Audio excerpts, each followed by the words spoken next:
The year was 1799, a time of great conflict and ambition. Napoleon Bonaparte's French army was deep in Egypt, engaged in a campaign that was as much about conquering territory as it was about conquering knowledge. Among the soldiers was an officer named Pierre-François Bouchard. He was stationed near the small port town of Rosetta, which the locals called Rashid. His men were not archaeologists or historians. They were soldiers tasked with strengthening the old fortifications of a fort they called Fort Julian. Their work was hard, dusty, and repetitive, involving the demolition of ancient walls to reuse the stones for their own defenses. It was during this mundane, laborious task that destiny intervened in the most unexpected way. As the soldiers toiled under the hot Egyptian sun, one of them struck something unusual. It was not just another rough-hewn block of local stone. This was a dark, granodiorite slab, partially broken, but with one side that was remarkably flat and covered in strange, intricate carvings. Lieutenant Bouchard, a man of education and curiosity, was immediately called over to inspect the find. He recognized at once that this was no ordinary stone. It was covered in 3 distinct bands of writing, each one different from the others. He sensed, with a jolt of excitement, that this discovery could be immensely important, far more valuable than any military fortification they could ever build. Bouchard understood the potential significance of his find. The top section was covered in the beautiful pictorial symbols of ancient Egypt's hieroglyphs, a script that had baffled scholars for over 1,000 years. Below it was a second script, a cursive writing that looked different but was also unknown to him. The final bottom section, however, was in a language he recognized immediately. It was ancient Greek. He knew that scholars in Europe could easily read Greek. The thrilling possibility dawned on him and the other officers. If the 3 scripts all told the same story, then this stone could be the key to finally unlocking the mysteries of ancient Egypt. News of the discoveries spread like wildfire through the French encampment and soon reached the scholars and scientists Napoleon had brought with him on his expedition. The stone was carefully transported to Cairo, where it became the prized possession of the new Institut d'Egypte. Here, experts began the painstaking process of cleaning it and making copies of its inscriptions. The atmosphere was electric with anticipation. For centuries, the civilization of the Pharaohs had been silent, its magnificent temples and tombs offering up their secrets only in the form of art and architecture. This slab, which quickly became known as the Rosetta Stone, promised to give that silent world a voice once more. The Rosetta Stone was not just a single piece of rock, it was a historical document of immense complexity and profound importance. Its true value lay in the fact that it was a multilingual text, presenting the same official decree in 3 different scripts. This was a common practice in ancient times, especially in a place like Egypt during the Ptolemaic period, when different languages were used for different purposes. The stone was essentially a public notice designed to be read and understood by the different groups of people living in Egypt at that time. Each script served a specific function, and together they formed a bridge across cultures and centuries. The top portion of the stone, though the most damaged, was inscribed with ancient Egyptian hieroglyphs. This was the sacred script of the priests, the language of the gods. Hieroglyphs were used for monumental inscriptions on temples and tombs, reserved for the most important religious and royal texts. They were a complex system of elegant pictures representing sounds, ideas, and objects. For centuries, Europeans had looked upon these symbols with awe and confusion, believing them to be mystical symbols or simple picture writing, but no one could truly read them. The hieroglyphs on the Rosetta Stone represented the most formal and sacred version of the decree. The middle section featured a script known as Demotic. This was the common, everyday script used by the people of Egypt during this later period. It was a more simplified and cursive form of writing that had evolved from the earlier hieroglyphic and hieratic scripts. If hieroglyphs were the formal print of ancient Egypt, Demotic was its handwriting used for legal documents, administrative records, and personal letters. For the message on the Rosetta Stone to reach the general Egyptian population, it had to be written in Demotic. It was the language of the land's native inhabitants, the script of bureaucracy and daily life. The third and final section was inscribed in ancient Greek, the language of the rulers.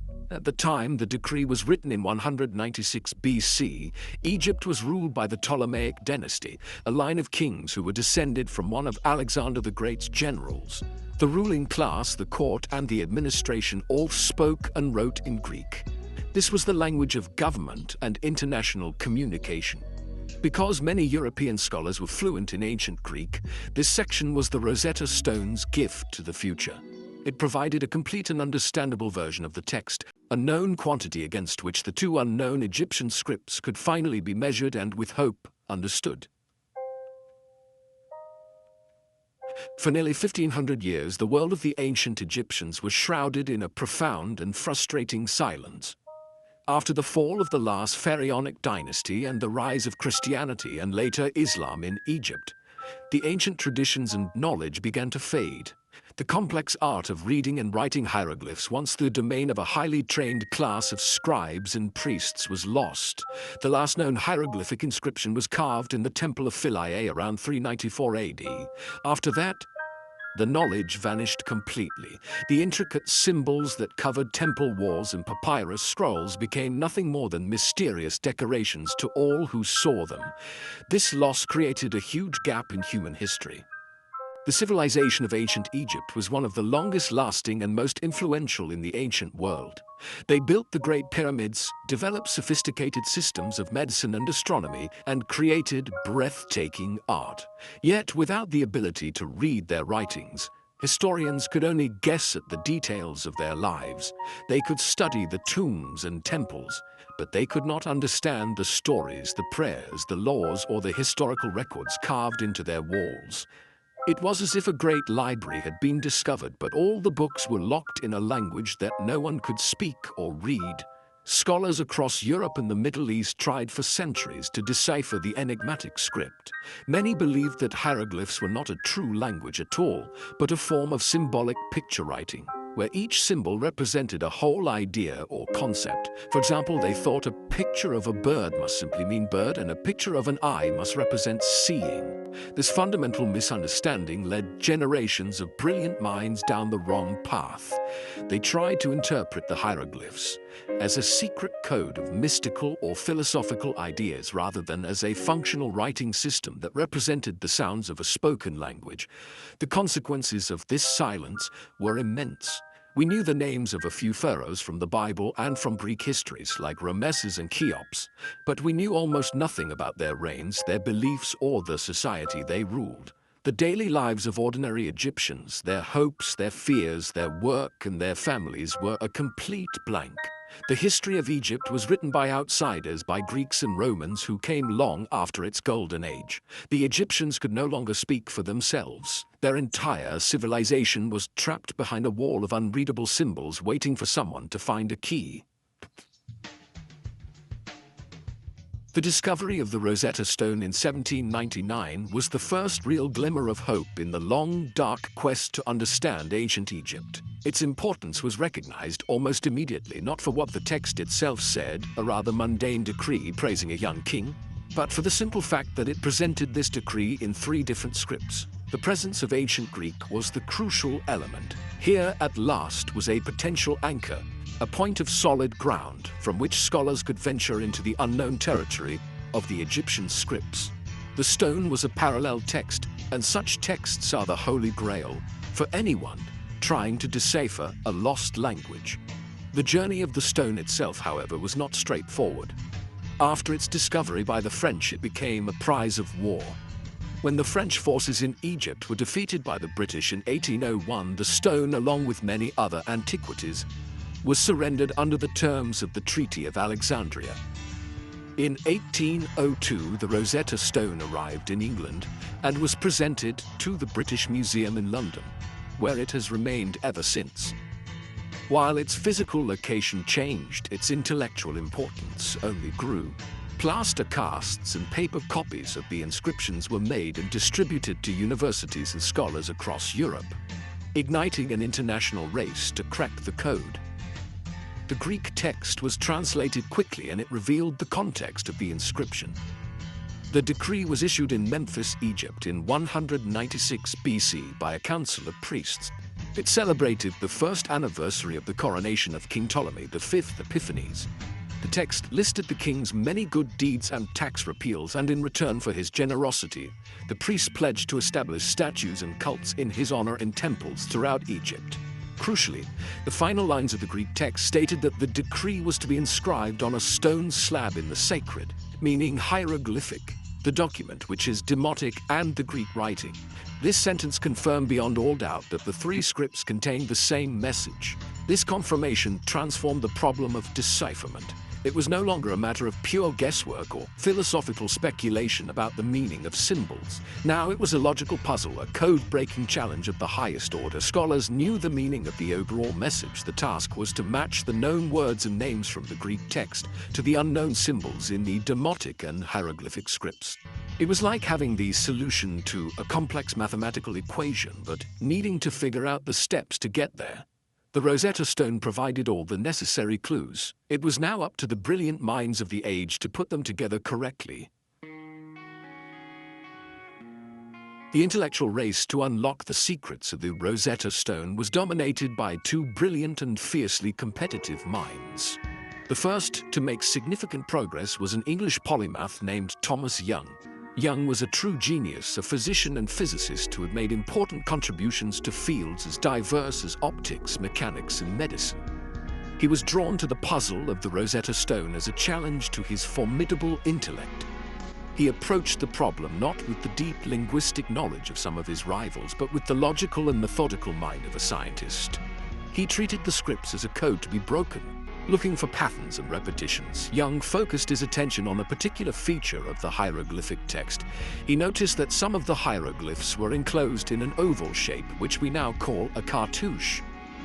Following a clever guess made by an earlier scholar, Young hypothesized that these cartouches might contain the names of royalty, a practice seen in other ancient cultures to honor their rulers. Since the Greek text mentioned King Ptolemy, Young searched for a cartouche in the hieroglyphic section that could correspond to this name. He found one that appeared in several places and began the painstaking task of trying to match the symbols inside it to the sounds of the name Ptolemaios, the Greek form of Ptolemy.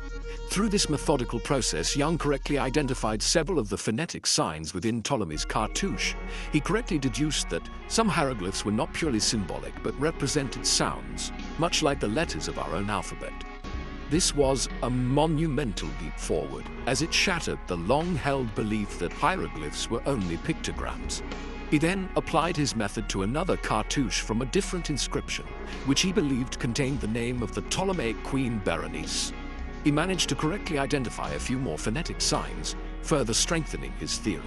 His work was a brilliant piece of logical deduction. However, Young's progress eventually stalled. While he had correctly identified the phonetic nature of some signs within foreign royal names, he remained convinced that this was a special exception. He could not bring himself to believe that the entire hieroglyphic system was phonetic. He thought that the Egyptians had only developed phonetic signs to write down the names of foreign rulers, like the Greek Ptolemies, and that the rest of the script, the part used for traditional Egyptian words, was still purely symbolic. This deeply ingrained assumption prevented him from taking the final, crucial step. He had unlocked the first part of the puzzle, but could not see the whole picture. Champollion's decipherment of hieroglyphs was not just an academic achievement. It was like finding a key that opened a door to a lost world. Suddenly, the silent stones and papyri of Egypt began to speak. The impact was immediate and profound.